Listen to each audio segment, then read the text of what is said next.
এটাই হলো প্রবাস। এই প্রবাসীর কষ্ট কেউ বোঝে না।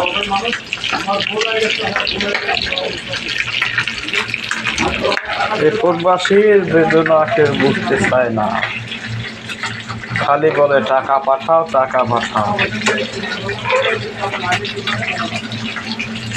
দেশের মানুষ খালি টাকাই চেনে, আর কিছু চেনে না। আমরা যে এত কষ্ট করতে আছি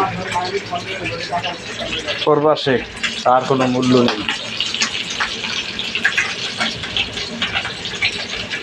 দেশে বসে খালি বলে টাকা পাঠাও। টাকার মেশিন যেদিন বন্ধ হয়ে যাবে আর টাকা চাওয়া কেউ থাকবে না এবং দেওয়ারও কেউ থাকবে না। এটাই হলো প্রবাস। এই প্রবাসে যারা আছে সবাই কষ্ট করে। দেশের মানুষ এই কষ্টের মূল কোনোদিনও দিতে পারবে না। আর কষ্ট কী পরিমাণ তা আমাদের বাংলাদেশের মানুষ বুঝতে পারবে না। পরিবার বলাই খালি টাকা পাঠাও টাকা পাঠাও।